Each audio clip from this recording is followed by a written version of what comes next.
During COVID, the federal government released an unprecedented amount of money for local municipalities, local governments. So Tompkins County's share was about $20 million. The legislature decided that we wanted to get a significant chunk of that money into the hands of local residents, local community organizations, not-for-profits, businesses, to really stimulate the economy and to try to strengthen some of the great things that Tompkins County already has going. And when we sat down and talked about all the things that we wanted to see accomplished, the list was very large, but a few did rise to the top. So childcare, mental health services, housing, these are something that everyone agrees are great needs in our county. It turns out that giving away money is harder than it seems. And I know that sounds like a joke, but it's actually true. When we got the applications, we had 211 applications and it totaled more than $32 million. So we had to say no to a lot of things. We had to say no to more than 80% of the funding requests we got, which I know is very hard for the legislators. But in the end, we chose about 64 applications to fund.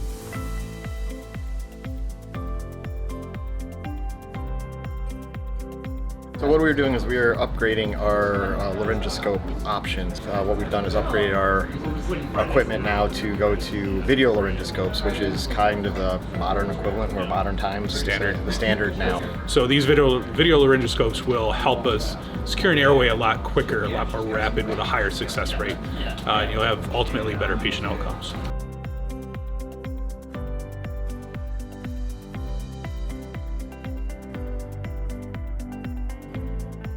We have an expansion planned for the center that will double the size of the facility and our programs. Primarily we offer childcare right now, but do also offer community interest programs. Our wait list has generally hovered around 150 families, and so internally we recognize the community need for childcare. However, New York State and the South Hill area in particular have been designated as a childcare desert, which means there's approximately 6 kids for every single childcare slot that's available. And so not only do we find that this will be an immediate impact on the families that are interested in attending our center, but it'll be a whole community impact because we know that childcare is such a need in Tompkins County.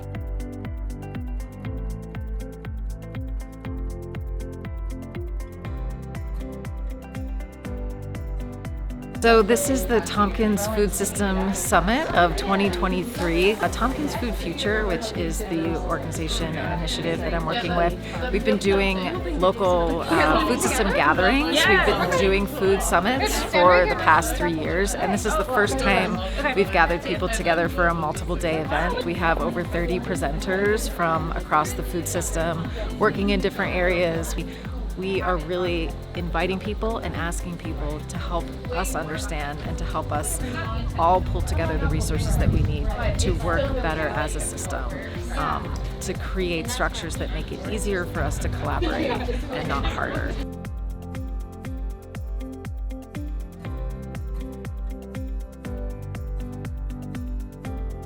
We do suicide prevention, intervention, and post-vention services for the community. We are a 988 Lifeline call center that covers 17 counties in New York State. We also have a local crisis line, do chat and text. So COVID had a huge impact on us. It put a lot of people at home. There was a lot of uncertainty about where they were going to go. We were incredibly grateful to receive a grant through the Community Recovery Fund, and our biggest focus was to expand our call center so that we can bring on more staff. The need for mental health and support for those struggling with mental health challenges is growing in the community, and we were able to go from 3 call centers that were single screen to now 13 call centers that are dual screen. So we're able to bring on more staff because we didn't have the space to put more staff before. We're an emergency service provider, so our work doesn't end, and we're fortunate to be able to operate 24/7 now. So we needed to be able to be there for everyone.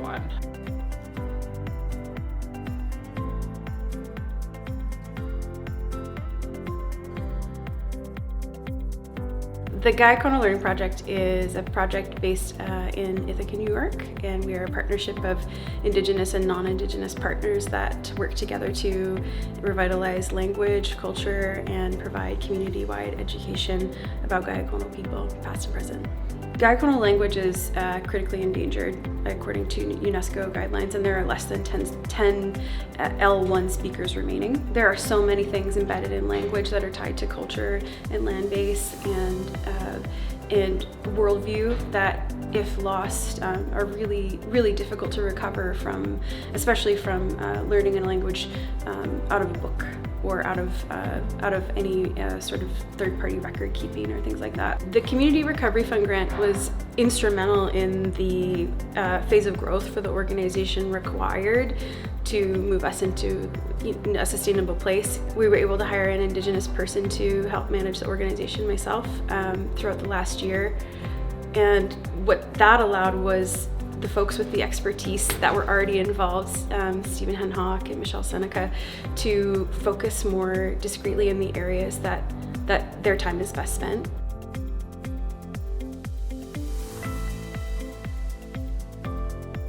Food at Meals on Wheels continued to serve every day during the pandemic. The people still ate. We had we served the highest number of people we've ever served, with seniors being very vulnerable at the time.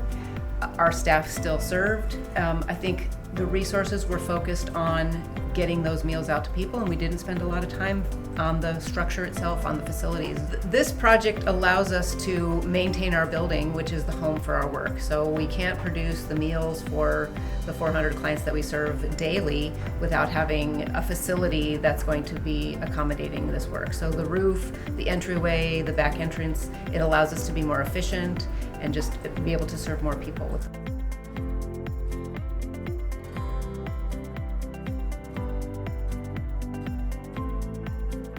So this grant was shared between the pantry here on campus as well as the Child Care Center. And at the Child Care Center, some of the things we were able to do was replace our broken flooring. So all new up-to-date flooring, as well as do an HVAC system. The need of the community in Tompkins County was so high in infants and toddlers. By redoing all of these things, we were able to enroll more community members to receive child care services here at the college. We use that money to kind of make our pantry a little bit more of a center. We also have been using our pantry as kind of a resource hub. We are open to the community, so we see members from the surrounding area as well as students, staff, and faculty.